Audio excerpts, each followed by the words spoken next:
Hi guys. Yeah, it's me again. It's been quite some time. If I'm sorry if you hear chewing, that is my dog eating. I am sitting in my kitchen. He just decided to start eating now.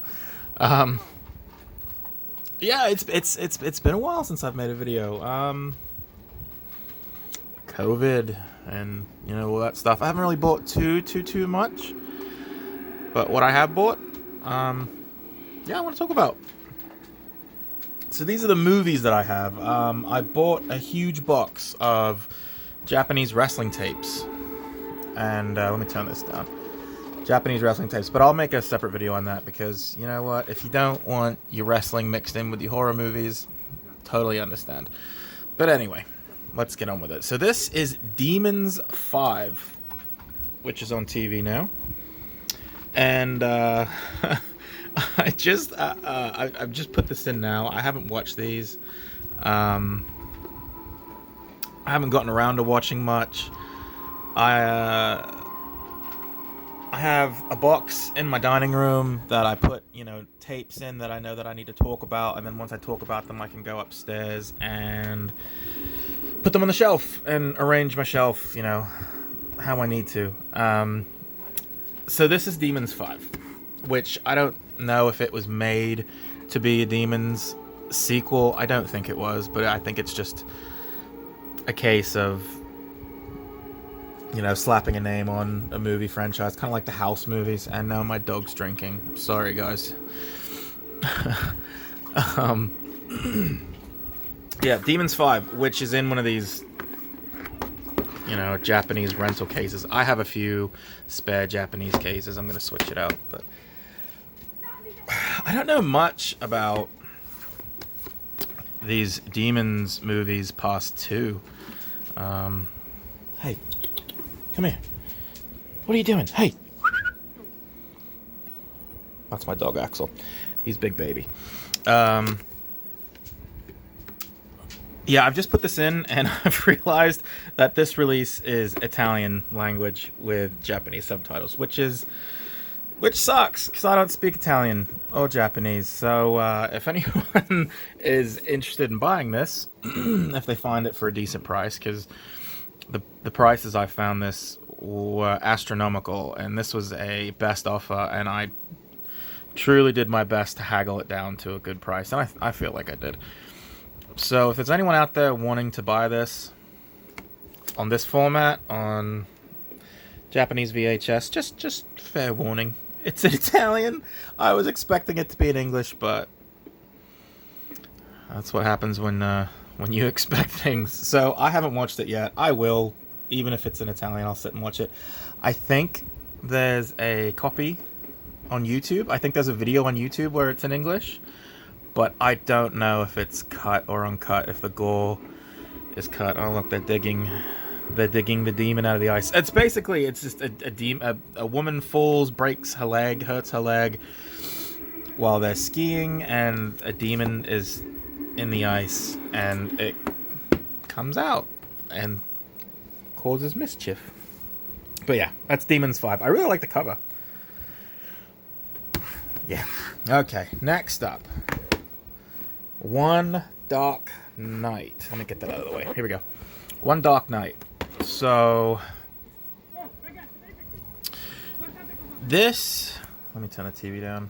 You don't want to hear Italian rambling.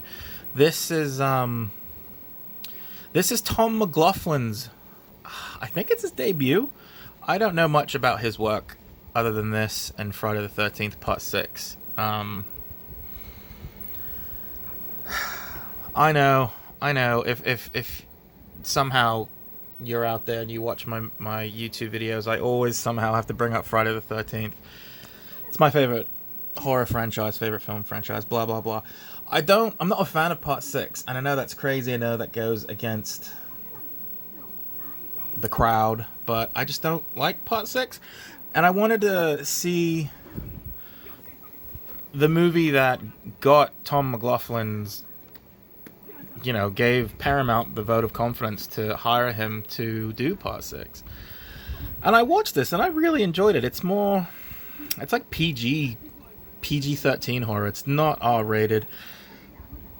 There's there's humor here and there. There's like that's like the main group of girls, and then the humor in this works so much better than Friday the 13th Part 6 for me. I really liked this movie. I was going into it thinking that I wouldn't. I don't really like self-aware humor in horror films. There's not as much. Like Part 6, he just packs it in. Sorry, I'm not going to talk about Friday the 13th. We're talking about this one. This is a good movie, and I love the artwork. I love the cover. That's a bit faded. I'd have to get a bit closer to see the photo. It's more like a special effects film, especially towards the end. Again, there's really no cursing. There's no like super blood and guts and gore and stuff like that. Yeah, I enjoyed it. It's sorority house girls, and a couple have to stay in a mortuary overnight, and it's creepy, and there's corpses, and there's a guy who's into magic, and he's dead. He's a corpse, but yeah, it's good. I enjoyed it. I enjoyed it more than I thought I did. So I don't know what happened between this and Tom McLaughlin taking over Friday the 13th Part 6. He just slathered on the humor for Part 6, and it wasn't as heavy in this, which wasn't what I was expecting. Anyway, here is a movie that's right up my alley. Terror on Tour. Slasher film. Of course it's a slasher film. It's my channel. Half the movies I watch are slasher movies. I overpaid, I feel, for this. This was quite expensive. Sometimes that happens. Sometimes you pay a bit more than you want, but I haven't seen it. I haven't seen the Japanese copy of this, and I wanted it. Yeah, I mean, that's how it usually goes, right? You want something, you get it. It's great. This is a slasher film. For me, it's so bad it's good. Don't go, if you want to watch this and you haven't seen it, don't go into it thinking it's going to be like high quality, because it's not. It's just a band. Look at that. Look, amazing. A band, and a pretty decent band. I didn't mind their music. A real life band. I can't remember the name of the band. They found these guys and they shot a movie with them. Nothing ever came with them, but you can tell that they're not professional actors or actors at all. You can tell they're a band, which is okay because they have like a certain camaraderie. But it's amateur. I don't really I like the cover art. I think it's cool. But the North American cover art is way better. It's like the three guys dressed like this. It's like a painting, and I don't know. If you like horror movies on VHS, you know what I mean. It's pretty expensive. It's hard to find as well. It's notable. It's notable for having the soup Nazi in it from Seinfeld. No soup for you. He actually wrote a review up on IMDb. It's pretty interesting. It's a pretty fun read. I feel like I'm forgetting something. Yeah, it's just like, it came out. This says 82.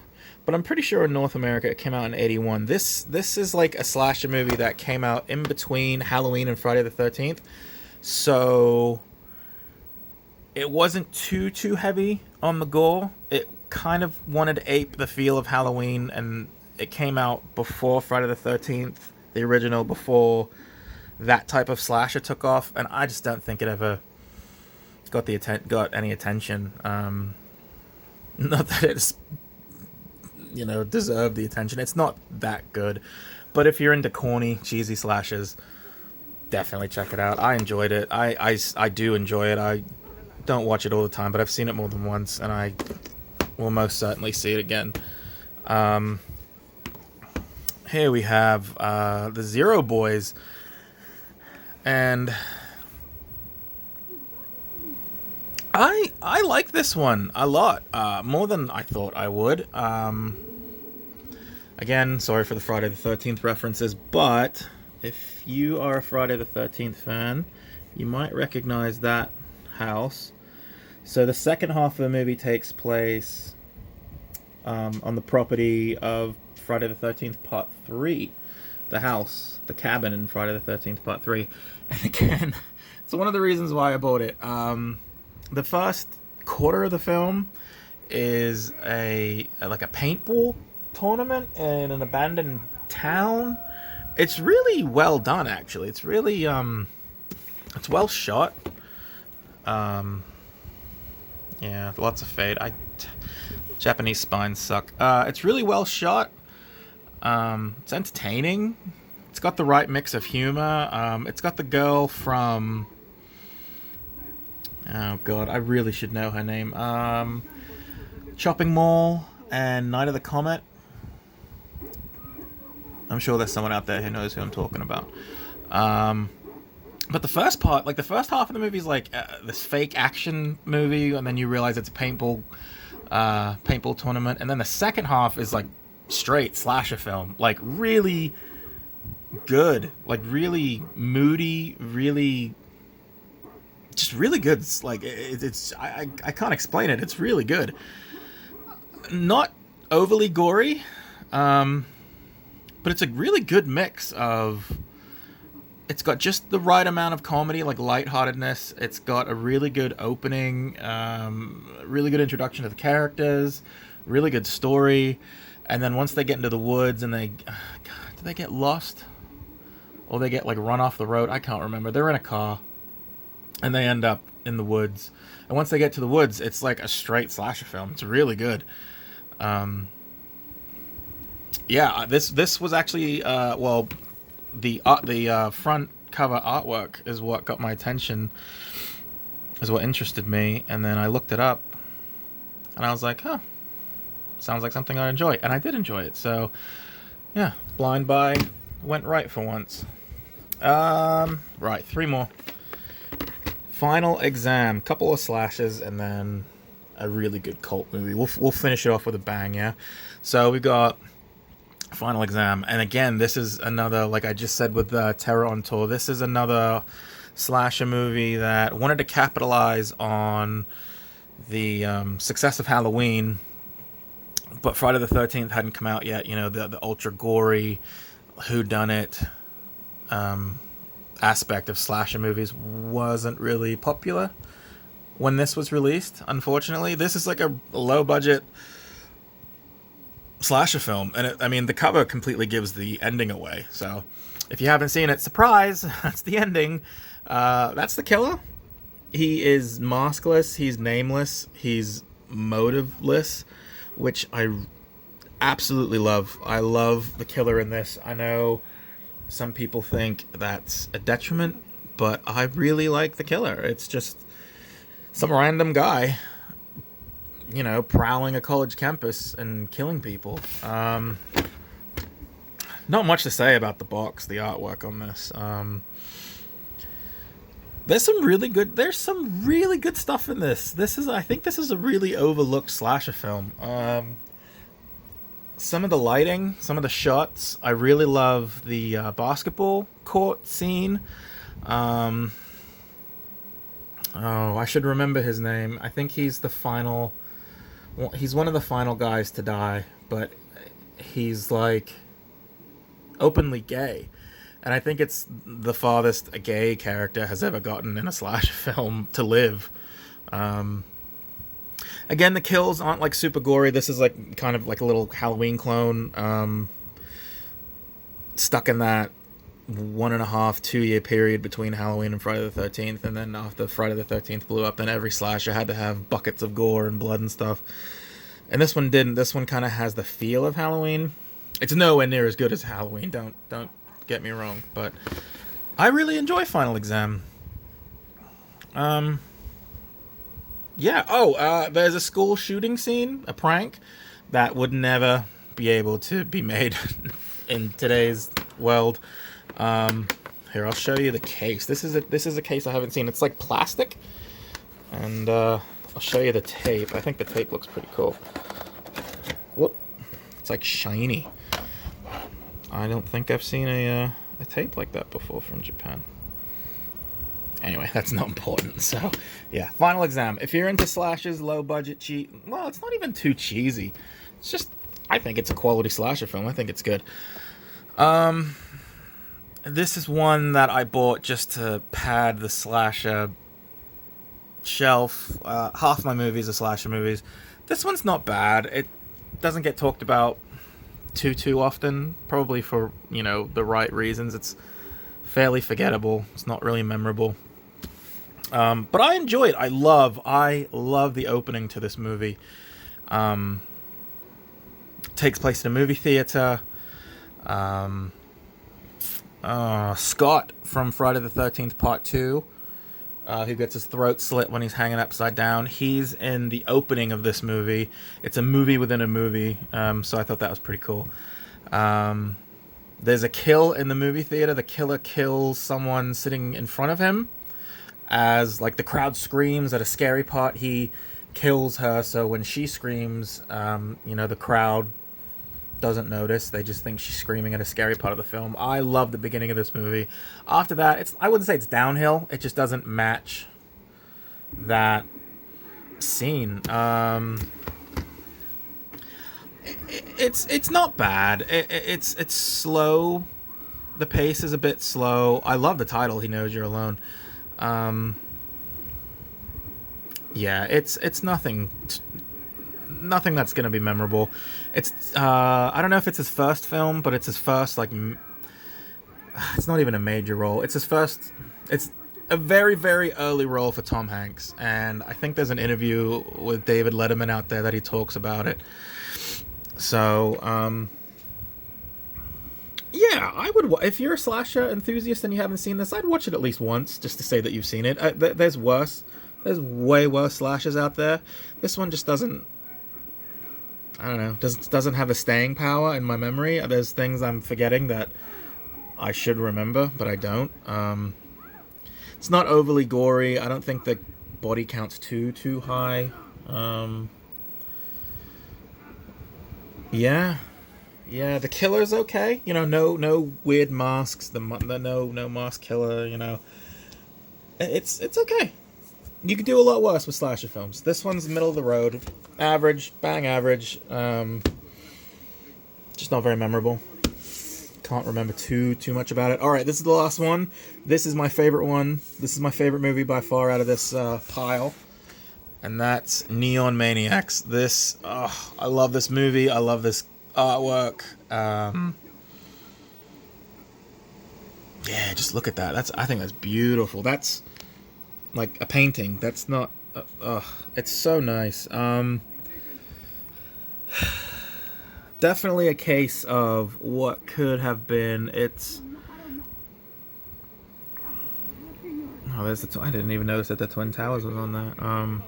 Wait, why is this supposed to be set in New York? Because isn't the Golden Gate Bridge in this? I don't remember. Yeah, Neon Maniacs. I think this is just gorgeous artwork. Gorgeous cover. Gorgeous. The spine's nice. For once, there's a big crease going down the middle, but for once I don't have a faded spine. And yeah, Neon Maniacs is great. It feels like, oh, there's the names: Archer, Samurai, Thing, Biker, Slash. There's more. My favorite one's the Doctor. I love the Doctor scene in the high school at the end of the movie. I feel like if this was in, I feel like this should have been in Troma's hands. It would have come out so much better. It feels, it just needs a little bit more craziness. It's just not. It's really good. If you haven't seen Neon Maniacs, I would, in a heartbeat, I'd watch it. It doesn't make a whole lot of sense. It had like production problems, stuff like that. Yeah, I would watch it though. I think it's great.